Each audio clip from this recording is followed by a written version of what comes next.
it seems so absurd to kind of trump up, if you will, these reasons for not giving him compassionate release. What do you think's behind this? Yeah, well, they're not looking at him like a human being, and they never were. I mean, you've got to start at the beginning, right, where, you know, he's an African-American man who gets a 20-year sentence for weed. That same case handled by different lawyers in a different jurisdiction. If there was more empathy for the person being charged, if he was whiter, if he was different in a number of ways, maybe he gets 5, maybe he gets 8, who knows? So the first thing that the government said is, he's been vaccinated, but he can't come out because he's concerned about COVID. And I said, hello, that's not what the application is about. You obviously didn't even look at him hard enough as a human or even look hard enough at the papers. And they said that he was represented by himself, you know, again, not even acknowledging that he might have come up with a more clever argument or had access to lawyers, just literally, you know, inmate so-and-so XYZ denied, right? So this is how they first responded. That was the first round of responses. The newest one is this post-rationalization of, well, you know, you say he's such a good guy. Look at these 2 horrific infractions over, you know, 15 years locked behind bars. And, you know, it's troubling that our system still exists this way. I wish I could tell you more than I just don't believe that they view him as an independent human being worthy of independent assessment, right? And because they don't know him and they haven't walked a mile in his shoes and maybe they don't even know anybody like him, they can't identify with him. So if he's just an inmate number and you want him behind bars and you're getting a lot of these applications right now, you're not even reading them.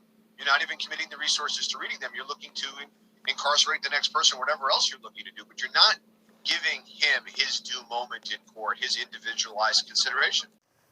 What up, YouTube? It's Coffee. Back again. Hit them buttons, man. But do y'all hear this bullish, this flockery that's going on? This is some other ish, man. I actually reported on this all before. Y'all heard the lawyer talking to the media there. That's Alex Spiro, and he didn't mince words. He wasn't shy about it the way they're doing Vailes. I hope I'm pronouncing his name correctly. I butcher names from time to time. Apologies, y'all. But, you know, this is a guy, 56 years old, sitting behind bars, 20-year sentence, 14 years in, going on 15, off a marijuana case, conspiracy to possess marijuana with the intent to distribute. I believe he got knocked somewhere in the South, in the Carolinas. The feds picked it up. And like I said, I reported on this before. This guy reached out to Jay-Z. He's been sitting behind bars since 2007, 56 years old. And, you know, he's almost got all his time in, and he's trying to get Jay to help him come home. As y'all know how it is nowadays, weed is like pretty much legal. The government slanging bud all over the place, regulating the weed game with the dispensaries and whatnot. And, you know, you heard the attorney. He fits the criteria for compassionate release. But, you know, they're giving him the runaround, the cold shoulder. And like I said, he didn't mince words. He said, do they even view this man as a human being? They just want to, you know, keep this guy in prison. They don't give a fuck. They like, you know, he not even really believing that they even gave him his due process and actually reviewed the paperwork and all that. Like I said, Jay-Z got involved with this guy. And yo, everyone, what do y'all think? Big shout out to Jay-Z for fighting the good fight and, you know, trying to use the power and resources and money and strings that he could pull, all that he has to help people. If y'all remember, Jay-Z was a part of that Parchment prison. Was that in Georgia or Mississippi, somewhere down there in the swamps, where the prison was like rioting. It was being lit on fire. It was flooded. The swamp done flooded into the prison. It was crazy. And the prison officials and everything, the Department of Corrections and all that down there was denying that this was even going on. The only way people even really found out about this was, thank God, there was some cell phones snuck into prison that were leaking some of these videos out. Like, it was real fucked up what was going on down there. And Jay and some other individuals, Team Rock Nation, tapped in with the legal department and said, yo, we got to get this fixed up down there. This ish ain't even right. And they did just that. Now, this guy, once again, Vailes, apologies if I fucked your name up.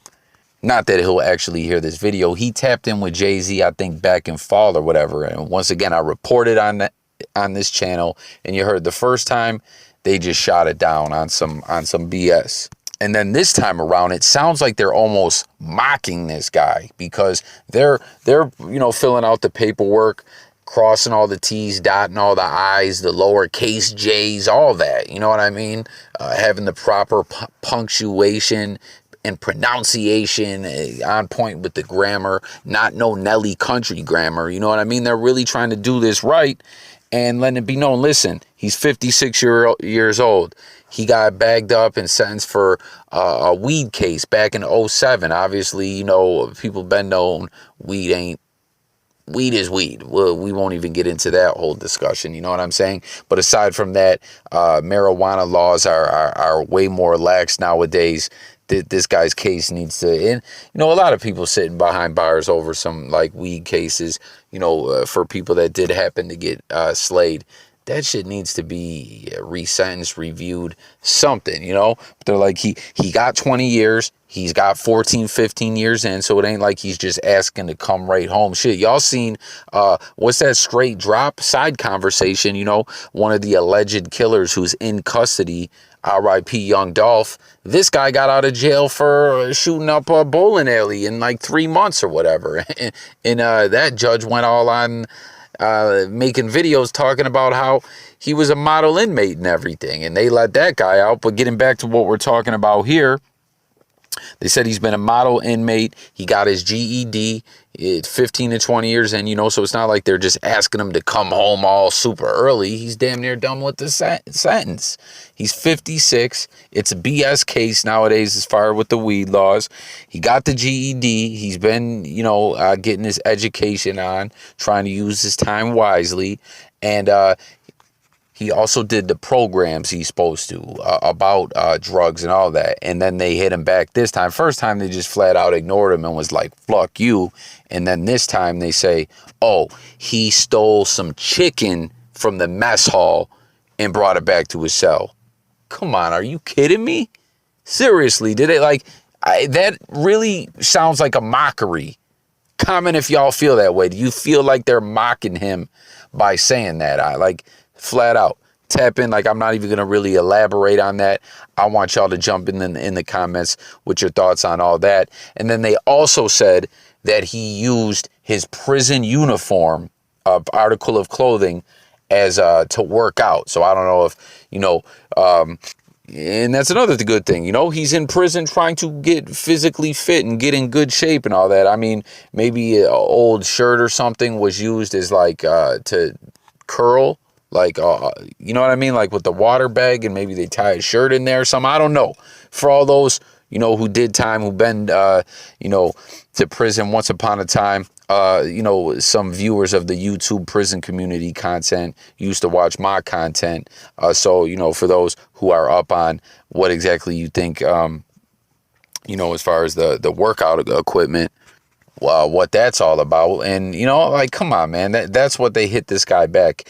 And on the real, he's trying to get home. He has a mentally ill brother that he wants to help take care of. And I don't know, even with Jay-Z flexing his muscles, pulling all the strings he can, putting his legal department on it, they're shooting this whole situation down.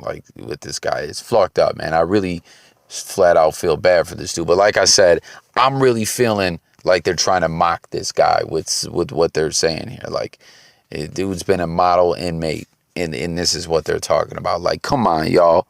I'm really feeling what that attorney was saying. They're not treating this guy like a human being. That's what this whole compassionate release stuff is about, is compassion and human emotion. And they're not, showing this individual any kind of emotion or respect. I really, lawyers are lawyers. They got to do their job and all that. But I'm really feeling what he's saying to the fullest. Comment and let me know if y'all are as well. Now, there's a link that I shared. You're going to see it in the comments. And apologies, y'all. Obviously, my channel ain't been hitting like it's supposed to recently. So y'all might not get on me about it. But sometimes when I, say I'm going to pin links, I forget to. I'm definitely going to pin this link. It's to change.org. It's a petition to get signatures. Man, like this thing, when you're on it, I forget what the goal was, 25,000 or something. When I first logged on, they had like 11K and it was jumping up. Like you could see the live count just jumping all over the place. So hopefully, this will hit some, whoever they applied to at the prison that shot him down, talking about you shouldn't have stole that chicken. I still can't believe they said that to this man. It'll go above to a superior, like appeal the decision or something like that. You know what I mean? So slide over there, sign that document if you want to slap your signature on there to try to help Vailes come home. And also, something that he spoke about too is how he's been rotting in prison all these years and he's just watching this legal weed industry go on now. It's like, damn, the government's got him locked up. Well, now the government's slanging all the weed. Ain't that about a bitch? And I was really thinking, man, it would be so dope. As we know, Jay-Z's in the weed game with his Monogram brand. You'll see some different pictures popping up where Jay gave a tour of the Monogram facilities, the farm. He's really got it all down to a science, and they're a whole staff that really does their job very well. It's quite amazing. Like I said, I've featured some pictures from the Monogram facilities in this video. Y'all could go check it out further and do your research on your own, though. I thought it would be dope if Jay did get him home to give him a job with Monogram. That would be lit, right? So, I don't know. I want to know what you guys think. This is some straight fluckery. Jump in the comments. Let's talk. It's Coffee. New viewers, sub to the channel. We drop content every day. Music, news, sports, and more. And I'm gone, y'all.